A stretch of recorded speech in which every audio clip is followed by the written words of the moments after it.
नमस्कार, आप देख रहे हैं motivation with Meena. UP board के रिजल्ट्स आ चुके हैं। 10th और 12th क्लास के रिज़ल्ट आ चुके हैं।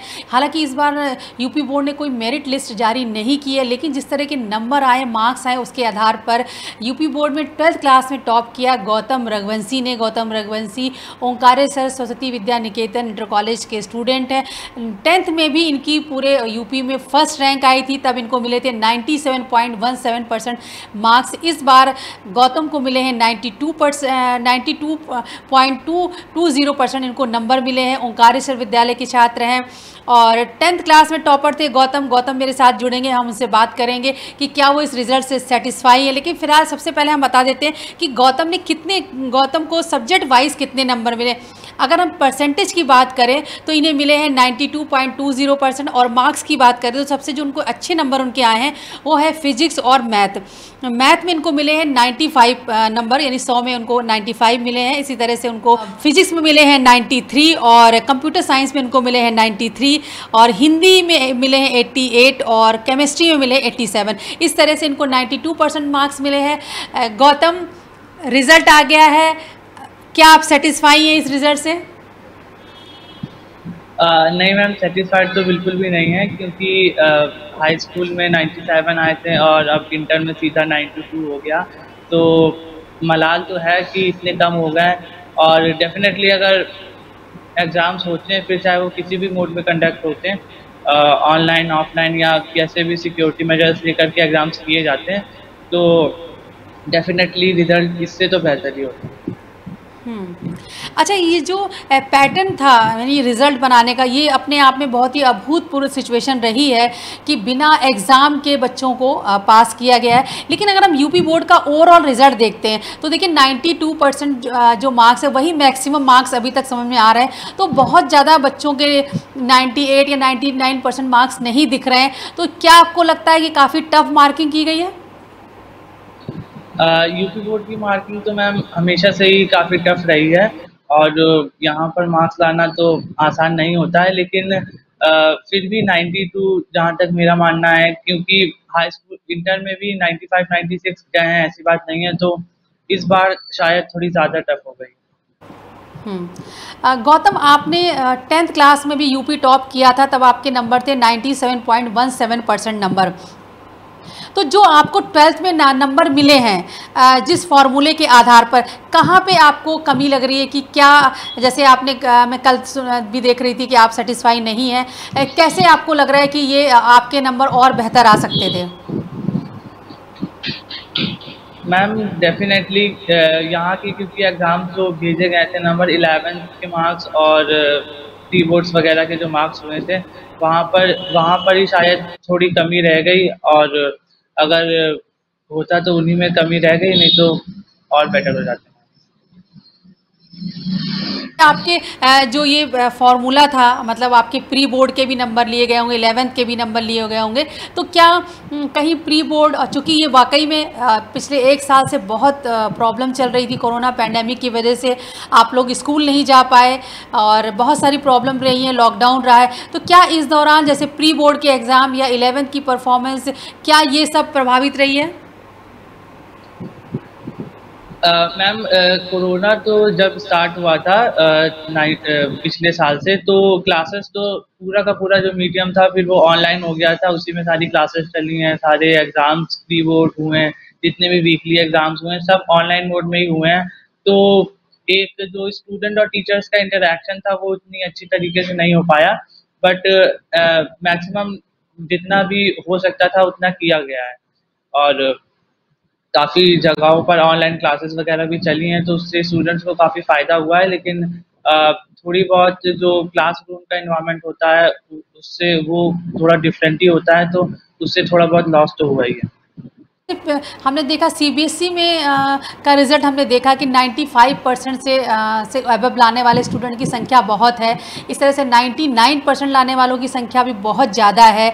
तो आप जब जो सीबीएसई का पासिंग जो भी फॉर्मूला था नंबर लाने का और जो यूपी बोर्ड का था, आपको क्या लगता है कि क्या और फ्लेक्सिबल होना चाहिए था? सीबीएसई और आईसीएसई वगैरह में तो यूजुअली इतने नंबर आते हैं, इसमें कोई हैरत की बात नहीं है। 99.9 99.98% तक नंबर आते हैं स्टूडेंट्स के।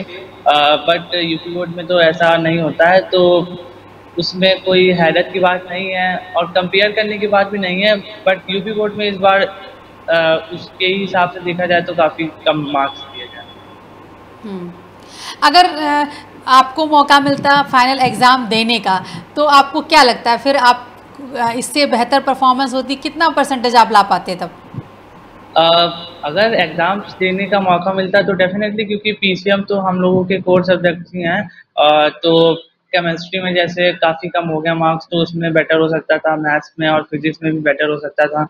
और डेफ़िनेटली इससे तो ज़्यादा ही आते, 94 95 तक तो आ ही जाते। लेकिन गौतम 92% मार्क्स भी जो है वो आपके मैक्सिमम है स्टेट में, फिर भी आप कैसे इसको सेलिब्रेट नहीं कर रहे हैं? मैम अभी तो अगला फोकस तो जेई का ही है, क्योंकि वही मेन मोटो है, वही मेन गोल है। तो अब सारा फोकस उसी में है और अब उसी में बेस्ट से बेस्ट देने का ट्राई करेंगे। गौतम, आपको बहुत सारे स्टूडेंट यूपी के सुन रहे हैं, क्योंकि कल जैसे ही रिज़ल्ट आया बहुत सारे स्टूडेंट्स ने कहा कि हम लोग इससे खुश नहीं हैं और नंबर भी कम दिए गए हैं। अगर एग्ज़ाम होता, क्योंकि जो एक बोर्ड का क्रेज़ होता है, लोग फाइनल ईयर के लिए बच्चे ज़्यादा सीरियस होते हैं। सबसे पहले मैं आपकी बात करूँगी, क्या आप भी एक्सपेक्ट कर रहे थे नहीं फाइनल एग्ज़ाम होगा, then I will give my 100%, then I will give my best? क्या आप भी इसी इंतज़ार में थे? मैम डेफिनेटली, क्योंकि बोर्ड के जो एग्जाम्स होते हैं 12th बोर्ड्स के, वो काफ़ी इंपॉर्टेंट होते हैं और हर जगह वो मार्क्स कंसीडर किए जाते हैं। तो सभी लोग अपना बेस्ट से बेस्ट देने का ट्राई करते हैं। जो लोग 10th बोर्ड्स में नहीं कर पाए वो थ्रू आउट द ईयर मेहनत करते हैं। और हमारे यहाँ तो पूरे साल भर पढ़ाई हुई, इतने सारे एग्जाम्स में तो अच्छी खासी तैयारी थी। बट जब डिसीजन आया तो काफ़ी नाखुश हुए सब कि एग्ज़ाम्स नहीं होंगे और एक डेफिनेट फॉर्मूले पर ही बेस होकर नंबर दे दिए जाएंगे। तो अच्छा तो नहीं लगा, बट अब कोरोना पैंडेमिक के टाइम पर गवर्नमेंट को तो सबसे सही लगा उन्होंने किया।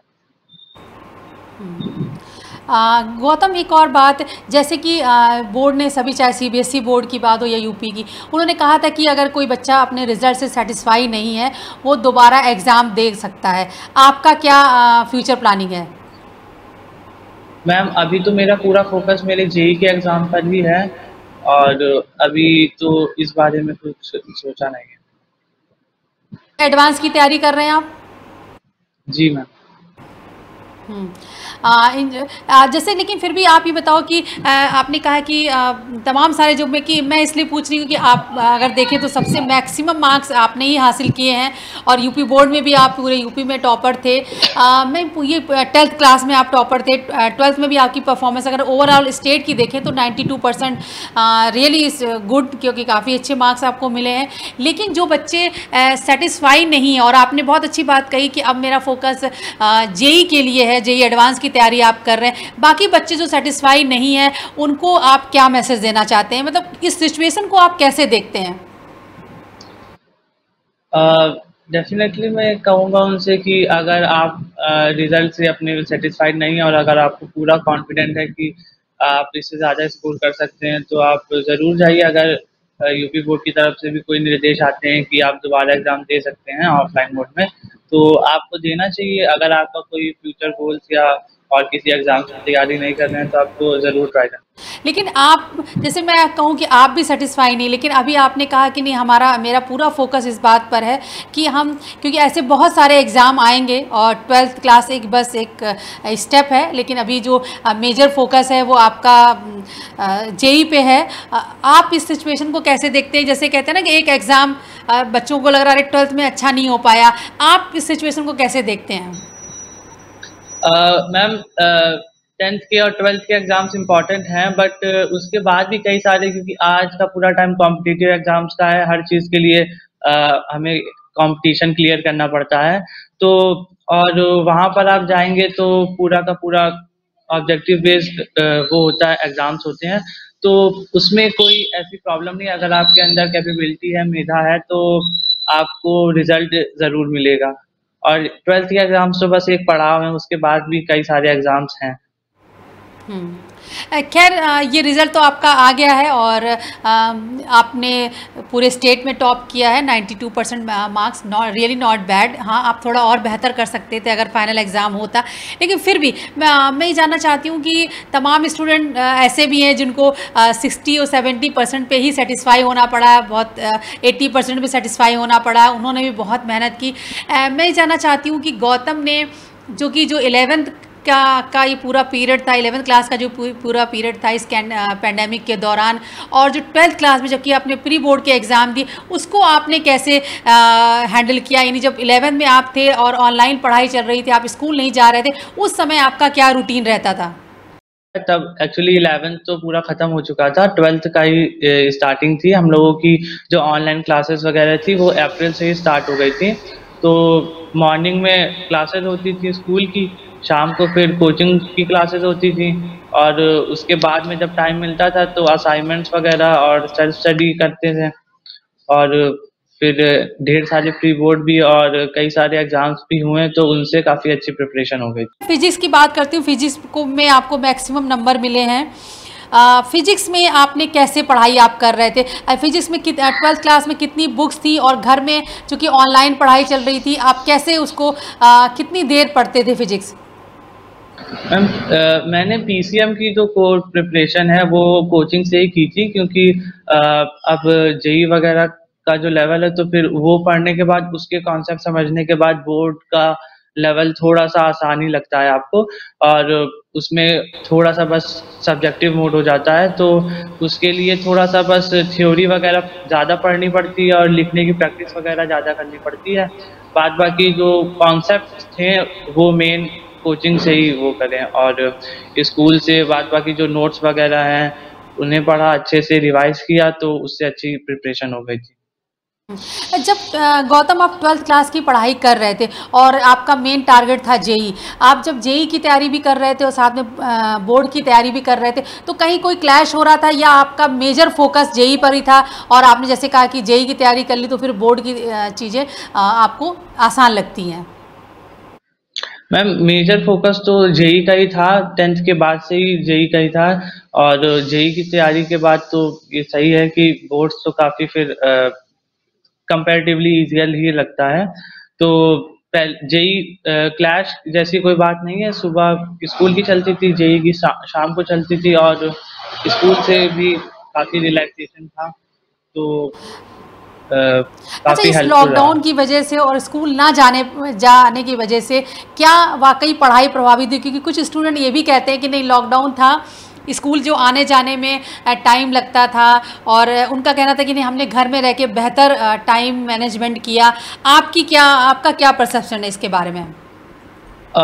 इसमें तो मैम मेरे लिए तो मैम काफ़ी आसान ही रहा है, क्योंकि ये स्कूल वगैरह जाना आना और फिर उसमें काफ़ी ज़्यादा टाइम चला जाता था, और घर में आप अकेले हैं, आप अगर फोकस होकर पढ़ें तो ज़्यादा अच्छे से पढ़ सकते हैं, कोई डिस्टर्बेंस भी नहीं होगी, ज़्यादा से ज़्यादा टाइम मिलेगा आपको पढ़ने के लिए, तो घर में रह के पढ़ाई बेनिफिशियल रही है।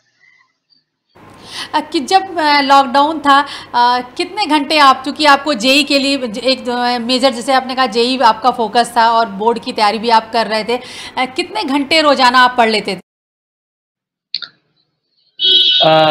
अब मैम घंटे तो मैम ऐसे मतलब स्कूल की और कोचिंग के बाद में असाइनमेंट्स वगैरह करने होते थे, और उसके बाद में जितना टाइम बच जाए सेल्फ स्टडी करने के लिए तो सेल्फ स्टडी करते थे, तो ऐसे कभी मतलब टाइम लगा करके नहीं पढ़ा है, जितने में काम पूरा हो जाए और रिवीजन वगैरह हो जाए बस। क्या आपने इस दौरान जो आपके स्कूल के सिलेबस में, यूपी बोर्ड में जो आपकी फिजिक्स, केमिस्ट्री, मैथ की बुक्स चल रही थी, वही आपने पढ़ी या आपने कोई एक्स्ट्रा बुक भी ली? मैम, कोचिंग के मटेरियल के बाद में केवल बोर्ड्स की जो स्टैंडर्ड बुक्स चल रही थी वही ली थी।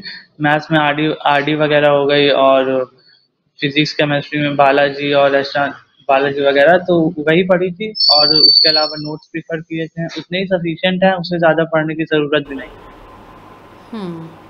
अच्छा, गौतम, इस साल जो 11th पास करके स्टूडेंट 12th में आ गए हैं, आप उनको क्या एडवाइस देना चाहेंगे? मैं इसलिए कह रही हूँ कि देखिए, इस कोरोना पेंडेमिक ने एक चीज़ हमें और भी ये सिखाई है कि जब आप 11th क्लास में होते उस समय भी आपको उतना ही सीरियस रहना चाहिए, यानी उस 11th के जो इंटरनल एग्ज़ाम है उनको भी उतना सीरियसली लेने की ज़रूरत है। प्री बोर्ड का जो एग्ज़ाम है, क्योंकि किसी ने सोचा नहीं था कि 12वीं के एग्ज़ाम भी नहीं होंगे। अब बहुत सारे ब्रिलियंट एक्स्ट्राऑर्डिनरी स्टूडेंट हैं, वाकई वो बहुत अच्छा कर सकते थे, लेकिन एक बात होती है कि भाई प्री बोर्ड को बच्चे उतना सीरियसली नहीं लेते या 11th क्लास के पेपर्स को उतना सीरियसली नहीं लेते। आप इस एक्सपीरियंस से आपने क्या नतीजा निकाला, और जो अभी 12th में बच्चे हैं उनको क्या आप मैसेज देना चाहोगे? मैम, ये बात बिल्कुल सही है कि 10th के बाद जब स्टूडेंट फर्स्ट ईयर में जाता है तो वो पढ़ाई को इतना सीरियसली नहीं लेता है, और फिर जब बोर्ड्स आते हैं तो बोर्ड्स के 3-4 महीने पहले से ही स्टूडेंट्स पढ़ना शुरू करते हैं। बट मैं ये कहूँगा कि ये थ्रू आउट द इंटर, अगर आप इंटर में ही स्टार्टिंग से अच्छे से पढ़ना शुरू करें, मैं ये नहीं कह रहा हूँ कि आप दिन दिन भर पढ़ें, बट जितना पढ़े उसके अच्छे से नोट्स बनाएं, अच्छे से रिवीजन करें, तो और ये पूरा साल भर कंसिस्टेंसी से भी अगर आप करते रहेंगे, बस इतना ही 5 से 6 घंटे भी अगर आप दे देंगे स्टडीज को, नहीं 10-10 12-12 घंटे, तो 5-6 घंटे में भी अगर आप कंसिस्टेंटली रोज पढ़ें तो आखिरी तक आपको इतना बर्डन फील नहीं होगा और आपकी प्रिपरेशन बहुत अच्छी हो जाएगी। अच्छा, प्री बोर्ड के जो एग्ज़ाम थे, मैं आपके ये ओंकारेश्वर सरस्वती विद्या निकेतन जो आपका विद्यालय है, आपके विद्यालय ने जो इंटरनल यानी प्री बोर्ड के एग्ज़ाम और ऑनलाइन पढ़ाई, उसमें जो आपकी 92% नंबर आपने हासिल किए, इसमें विद्यालय का जो एक पढ़ाई का पैटर्न है वो कितना मददगार रहा है? स्कूल की तो पैटर्न बहुत ही अच्छा था, क्योंकि जैसे ही ये कोरोना वगैरह स्टार्ट हुआ तो हमारे यहाँ तुरंत ही ऑनलाइन क्लासेस स्टार्ट हो गई थी अप्रैल में ही। और फिर चाहे ऑनलाइन मोड में एग्जाम हो या अभी जब बीच में खुले थे स्कूल तब ऑफलाइन मोड में भी एग्जाम हुए थे, तो exams, pre board, weekly test वगैरह लगातार होते रहे हैं। कोरोना हो चाहे ना हो, उसमें कभी एग्जाम्स वगैरह रुके नहीं हैं, तो सेल्फ असेसमेंट करने का काफी मौका मिला और लगातार मिलता रहा, तो उससे काफी मदद मिली। एक और बात गौतम मैं पूछना चाहती हूँ, जैसे 12th का रिज़ल्ट बना है और 10th का रिज़ल्ट बना है, जो 12th में जो मार्किंग का यानी जो आपका रिज़ल्ट तैयार किया गया, जो फॉर्मूला था उसको आप कैसे मतलब आप थे एक एडवाइस के तौर पे कैसे देखते, ये फॉर्मूला सही था? मैम, अगर स्टूडेंट पॉइंट ऑफ व्यू से देखा जाए तो जैसे 50, 40 और 10 का रेंज लिया गया था, फॉर्मूला बनाया गया था कि 50% आपके हाई स्कूल के होंगे, 40% फर्स्ट ईयर के और 10% आपके प्री बोर्ड या हाफ ईयरली के लिए जाएंगे। तो हो सकता है उन्होंने ये सोचा हो कि अगर स्कूल्स वगैरह से इंटर वगैरह के ज़्यादा मार्क्स आ गए, क्योंकि 10th के और फर्स्ट ईयर के मार्क्स पहले से उनके पास होते हैं, तो उसमें फजिंग की पॉसिबिलिटी काफ़ी कम है। बट अगर स्टूडेंट पॉइंट ऑफ व्यू से देखा जाए तो क्योंकि अब 10th के बाद 10th में काफ़ी लोग अच्छा परफॉर्म नहीं कर पाते हैं, फर्स्ट ईयर में काफ़ी लोग अच्छा परफॉर्म नहीं कर पाते हैं, बट वो लोग इंटर में सच में काफ़ी मेहनत करते हैं और इंटर के एग्ज़ाम्स के लिए, तो इंटर के एग्ज़ाम्स को थोड़ा ज़्यादा वेटेज मिलना चाहिए था फाइनल रिजल्ट्स बनने में। मतलब आप कह रहे हैं कि जो प्री बोर्ड के एग्ज़ाम था उस पर, क्योंकि प्री बोर्ड के सिर्फ 10% मार्क्स लिए गए, आप कह रहे हो कि प्री बोर्ड के एग्ज़ाम से रिजल्ट से ज़्यादा मार्क्स लेने चाहिए थे? Yes ma'am. यानी जो 50, 40 और 10 का फॉर्मूला है, इसमें आप देखते हैं कि अच्छा, एक और बात, जैसे ये बोर्ड ने कहा है कि नहीं, आप जो स्टूडेंट सेटिस्फाई नहीं होंगे उनको ऑप्शनल एग्ज़ाम का मौका मिलेगा। अब जैसे हर बार होता था कि जब एग्ज़ाम होते थे स्क्रूटनी का एक अवसर रहता था, क्या आपको लगता है स्क्रूटनी का रहना चाहिए? मैम, स्क्रूटनी का असल में हो भी जाए तो ज़्यादा वो बेनिफिशियल होगा नहीं, क्योंकि वो एक डेफिनेट फार्मूले पर ही बना हुआ है। स्क्रूटनी वगैरह तो तब जब आपको ये संशय हो कि आपकी कॉपी में आपने लिखा है और फिर उसके मार्क्स आपको सही नहीं मिले, क्योंकि यहाँ पर कोई एग्जाम्स तो हुए नहीं है, एक कैलकुलेशन के बेसिस पे मार्क्स दे दिए गए हैं, तो स्क्रूटनी हो जाए बट उसका ज़्यादा कोई फायदा नहीं होगा। गौतम, वैसे आपने 92% मार्क्स हासिल किए, आपको बहुत बहुत बधाई, शुभकामनाएं। और you are topper for us, क्योंकि आपने 10th में भी टॉप किया था, 97% आप नंबर लाए थे और इस बार 92 लाए, तो हम तो आपको मानते हैं कि 97% के आप 98 99 भी ला सकते थे। इस बार हम आपको टॉपर ही मानते।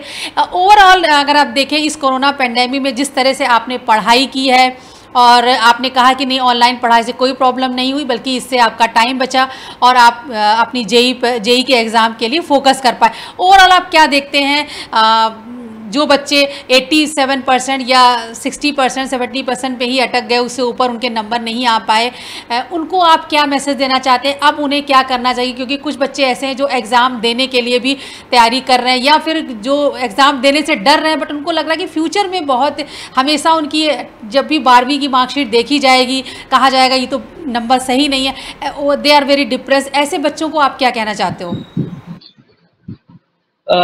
मैं तो बस यही कहूँगा कि आज का टाइम तो पूरा कॉम्पिटिटिव है, सारे एग्जाम्स कंपटीशन, सारे कहीं भी पोस्ट में आपको लिया जाएगा, कंपटीशन के बेस पे ही लिया जाएगा। तो इंटर के मार्क्स बहुत ज़्यादा इम्पोर्टेंट होते हैं और डिफरेंट डिफरेंट कॉलेजेस और यूनिवर्सिटीज़ में एडमिशन के लिए आपके इंटर के मार्क्स देखे जाते हैं।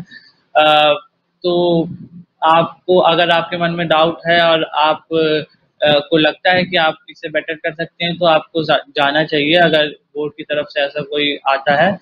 बट मैं पर्सनली सजेस्ट करूंगा कि आप आगे के जो कॉम्पिटिटिव एग्जाम्स हैं उनमें आप अपना अच्छे से अच्छा प्रदर्शन। लेकिन गौतम, जैसे आप तो जेई का एग्ज़ाम दे रहे हैं, लेकिन बहुत सारे बच्चे ऐसे हैं जो 12th पास करके डिफरेंट यूनिवर्सिटीज़ में एडमिशन लेते हैं और वहाँ पर आपके 12th के ही मार्क्स देखे जाते हैं, वहाँ पे कट ऑफ बनती है। अब देखिए जो सीबीएसई से पास करके जा रहा है उसको 98-99% लाने वाले बच्चों की संख्या बहुत ज़्यादा है, एबव 95 की संख्या भी बहुत ज़्यादा है। अब सपोज़ कि गौतम रघुवंशी को ही अगर दिल्ली यूनिवर्सिटी में एडमिशन लेना हो तो 92% में तो आपके लिए बहुत मुश्किल हो जाएगी। आपको as a topper, as a student, आप क्या सोचते हैं कि इन यूनिवर्सिटीज़ को ये 12th के मार्क्स का ही क्राइटेरिया रखना चाहिए या फिर उनको एंट्रेंस टेस्ट लेना चाहिए? मैम ये बात तो बिल्कुल सही है आपकी, क्योंकि अब जहाँ पर सीबीएसई बोर्ड्स के स्टूडेंट्स का 99 तक आ रहे हैं वहाँ के टॉपर्स के, और यहाँ पर बच्चे 92-93 में अटक जा रहे हैं। और ये तो सिर्फ टॉपर्स की बात है, नॉर्मल बच्चों के भी वहाँ पर 95 से ज़्यादा आते हैं, यहाँ पर नॉर्मल बच्चों के 85 के ऊपर गए नहीं हैं। तो और दोनों का लेवल सेम है, तो बट यूनिवर्सिटीज़ तो आपके इंटर के परसेंटेज देखेगी तो उससे काफ़ी सारी प्रॉब्लम्स होगी। तो उन्हें एक, वैसे हमारे प्रधानमंत्री जी ने ये निर्देश दिए हैं कि डिफरेंट यूनिवर्सिटीज़ को कि एडमिशन का क्राइटेरिया थोड़ा सा चेंज किया जाएगा कोरोना पेंडेमिक के कारण। तो बट अगर एक एंट्रेंस एग्जाम हो जाए तो वो ज़्यादा अच्छा रहेगा, क्योंकि फिर उससे एक निष्पक्षता आ जाएगी और लोगों के अंदर कोई मलाल नहीं रहेगा कि उन्हें परफॉर्म करने का मौका नहीं मिला। Okay, thank you Gautam. चलते चलते अगर आप तमाम स्टूडेंट्स, खासतौर पे यूपी बोर्ड के स्टूडेंट्स जो अच्छे मार्क्स नहीं ला पाए, how will you motivate them? कोई मैसेज देना चाहेंगे उनको? मैं बस इतने कहूँगा कि परेशान होने की कोई बात नहीं है, सब कुछ नॉर्मल है और आप लगातार पढ़ाई करते रहिए कंसिस्टेंसी के साथ में। और लाइफ में हार या जीत, मार्क्स कम ज़्यादा तो चलते रहते हैं, आप बस नॉलेज गेन करने पे फोकस कीजिए, आपको रिजल्ट तो ज़रूर मिलेगा। Thank you Gautam. Thank you ma'am. तो ये थे टॉपर, यूपी बोर्ड के टॉपर गौतम रघुवंशी, जिन्होंने बात की। उन्होंने वो 92% नंबर से सेटिस्फाई नहीं है, हालांकि वो टॉपर है लेकिन वो सेटिस्फाई नहीं है और इस समय वो जेई एडवांस की तैयारी कर रहे हैं। गौतम का यही कहना है कि अगर उनको एग्ज़ाम देने का मौका मिलता, अगर फाइनल बोर्ड के रिजल्ट होते तो वो बहुत अच्छा कर पाते। 10th क्लास में उनके 97% नंबर आए तो उनका कहना था इस बार भी मैं 97-98 जरूर लाता, लेकिन एग्ज़ाम देने का मौका नहीं मिला। लेकिन तमाम स्टूडेंट्स को उन्होंने कहा है कि आपको परेशान होने की ज़रूरत नहीं है, जो भी नंबर आपके आए हैं आप उसको एक अपना एक बस एक स्टेप माने, उसको एक पड़ाव मांगे और फ्यूचर के लिए तैयारी करें। हाँ, एक बड़ा सजेशन जो गौतम कह रहे हैं, शायद ये तमाम और भी स्टूडेंट्स की शायद यही आवाज़ होगी कि ये जो यूनिवर्सिटीज़ में एडमिशन होने वाले हैं इसमें 12th क्लास का ही क्राइटेरिया ना रखा जाए। इसमें बच्चों का अगर एंट्रेंस एग्ज़ाम हो, ताकि कोई भी कसर जो 12वीं में रह गई है, बच्चे उस एंट्रेंस एग्ज़ाम को क्वालिफाई करके तमाम देश की जो यूनिवर्सिटीज़ है उसमें वो एडमिशन ले पाएँ। आप देखते रहिए मोटिवेशन विद मीना।